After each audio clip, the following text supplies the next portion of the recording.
les administrateurs du laboratoire central vétérinaire, Mesdames et Messieurs les représentants des services techniques centraux, rattachés et organismes personnalisés du ministère de l'Élevage et de la Pêche ici présents,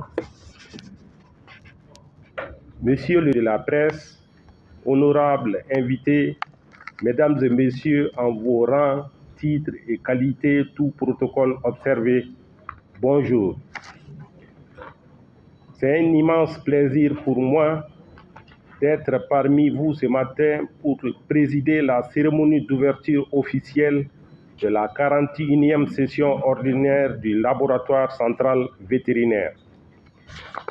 Permettez-moi, avant tout propos, de remercier les plus hautes autorités de la transition, avec à leur tête le général d'armée Assimi Goïta, président de la transition, chef de l'État, et le général de division Abdoulaye Maïga, Premier ministre, chef du gouvernement, pour avoir fait du secteur de l'élevage et de la pêche une de leurs priorités. Je voudrais aussi vous remercier pour votre présence massive à cette session, ce qui témoigne sans nul doute de votre engagement en faveur d'un bon fonctionnement du laboratoire. Mesdames et Messieurs les administrateurs, honorables invités, Mesdames et Messieurs, le laboratoire central vétérinaire est un instrument essentiel pour le développement de l'élevage au Mali. Aujourd'hui, il possède une expertise reconnue dans plusieurs domaines, notamment le diagnostic des maladies animales et des zoonoses prioritaires, la production des vaccins vétérinaires, le contrôle de la qualité des aliments d'origine animale, la formation en technique des laboratoires. Cette expertise confère au LCV une dimension régionale en matière de fabrication et de contrôle de qualité des vaccins au sein de l'UEMOA et dans la sous-région ouest africaine, tout en s'impliquant dans la recherche en santé animale. Malgré la crise énergétique persistante qui touche notre pays depuis 2 ans, le laboratoire central vétérinaire a su faire preuve de résilience en maintenant des niveaux de production conformes aux objectifs fixés lors de la 40e session du conseil d'administration. Malgré les nombreux défis rencontrés au cours de l'année 2025, le LCV a su maintenir une stabilité remarquable, comme en témoignent les résultats suivants. Un taux de production de vaccins de 70,07%, représentant un total de 42 039 000 doses de vaccins. 14 803 échantillons ont été analysés pour le diagnostic des maladies animales. 228 lots de vaccins et 294 échantillons d'aliments ont été contrôlés afin d'évaluer leur qualité microbiologique. 116 échantillons ont été analysés pour mesurer les résidus de pesticides dans le cadre de la démarche de contrôle qualité des aliments et de l'environnement. 368 stagiaires ont été accueillis et formés. Mesdames et Messieurs les administrateurs, le budget prévisionnel pour l'année 2026 s'élève à 2 583 208 000 francs CFA contre 2 935 514 000 francs CFA en 2025, soit une diminution de 8,8%.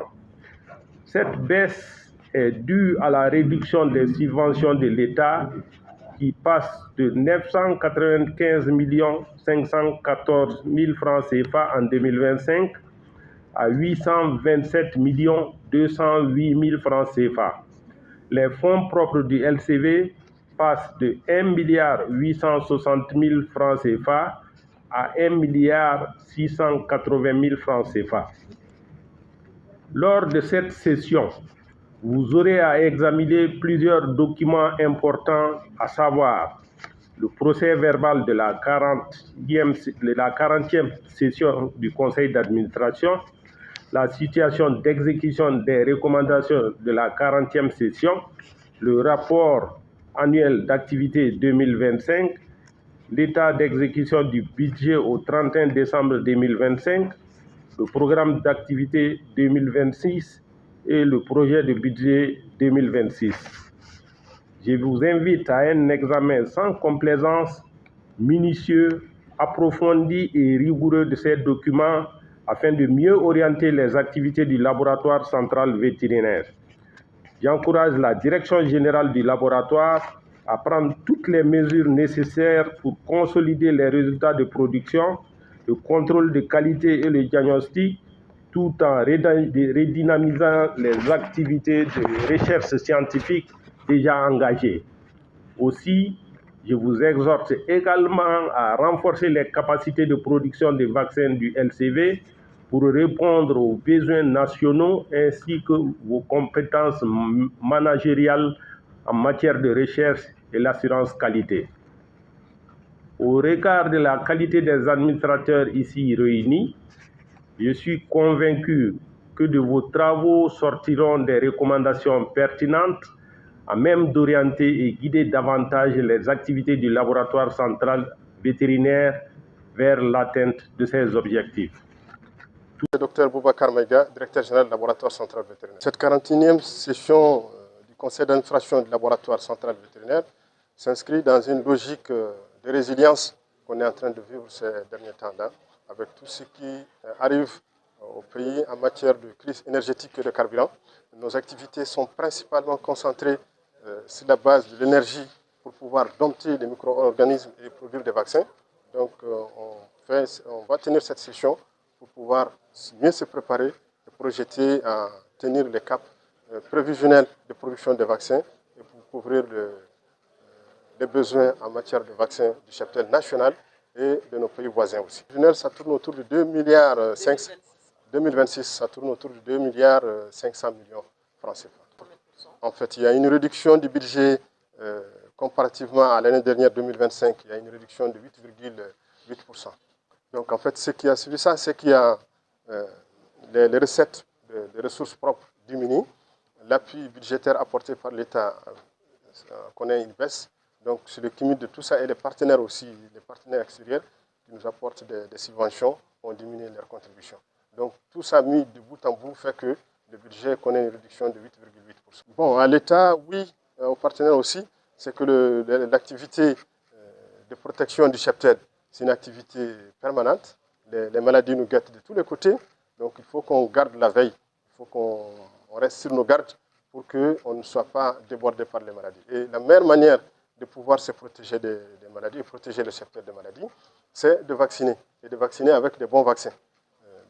Voilà, l'appel que je lance, c'est que l'État de soutenir encore le laboratoire, ils en font déjà, mais ils peuvent encore soutenir beaucoup plus face aux crises multidimensionnelles auxquelles on fait face.